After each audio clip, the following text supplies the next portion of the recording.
Am I the a-hole for refusing to forgive my mom after 40 years of abuse? I am 45 years old, and to be completely honest, I never had what anyone would call a good childhood. My earliest memories of family aren't warm moments around the dinner table or bedtime stories. They're memories of fear, pain, and the constant reminder that I was unwanted.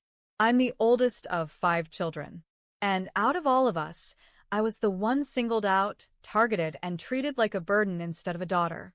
Things got so bad that when I was a teenager, I was actually taken from my parents and put into foster care for about a year. That says a lot considering how much the system overlooks. But when I was sent back, my homecoming was nothing more than a pillow tossed on the floor in the living room with a blanket. That was supposed to be my place to sleep. No bedroom. No comfort.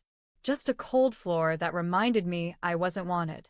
My parents set me up to fail at every stage of my life. 3 different times I was pulled out of school to be homeschooled. But it was never real schooling. I was simply my mom's servant, or worse, her punching bag.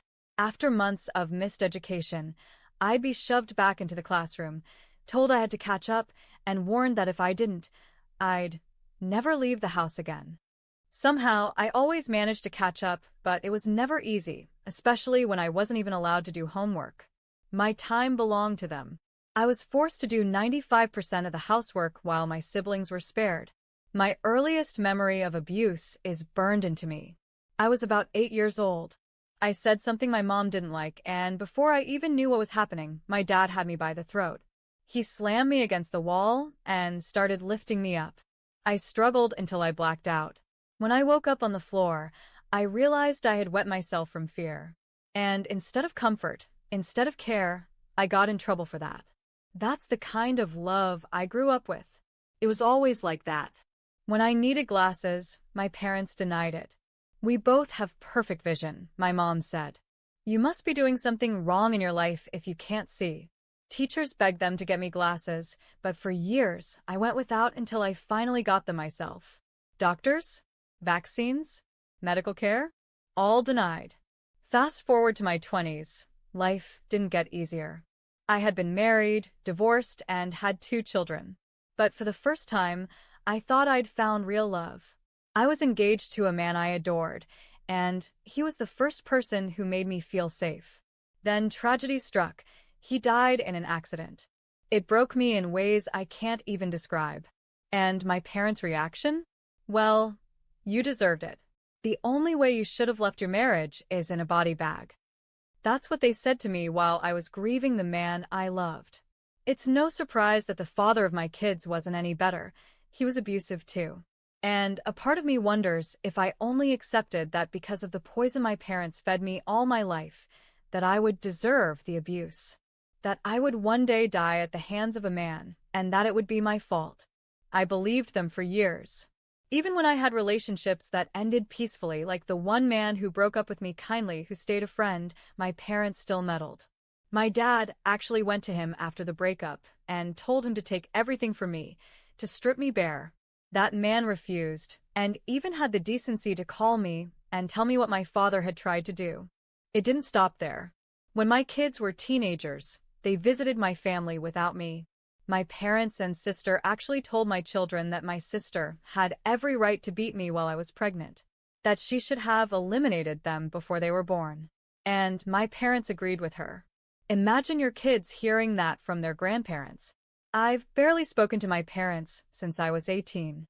I've tried a couple of times, twice actually. Each time, it lasted less than 2 years before the old patterns came back and I cut contact again. The last time was over a decade ago. I built a life without them. And while it hasn't been perfect, it has been mine.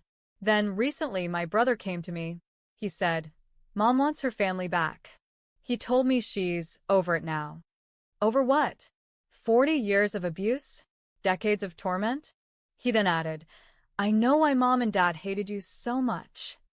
I half joked, half bitterly asked, "Why, because I was born?" His answer shocked me. He said, "No. It's because when Mom had her second child, you wanted too much of her attention. She thought you were jealous. That's why they hated you." So let me get this straight. As a baby, barely over a year old, I wanted my mother's attention, and that was enough for them to justify 40 years of cruelty. And now she's over it and wants her family back? My brother yelled at me to get over it too. But it's not that simple. Those words reopened wounds I had buried deep. The memories, the anxiety, it's all come rushing back. And the truth is, I don't want to forgive them. I don't want to play happy families and pretend nothing happened. I don't want to give them the satisfaction of thinking they can sweep it all under the rug. I have my own family now. My kids, my friends, the people who actually love me. That's where my loyalty lies. So, am I wrong for wanting to continue another 10 years or the rest of my life without them? Because in my eyes, there's no healing to be had here. Only peace in moving forward without them.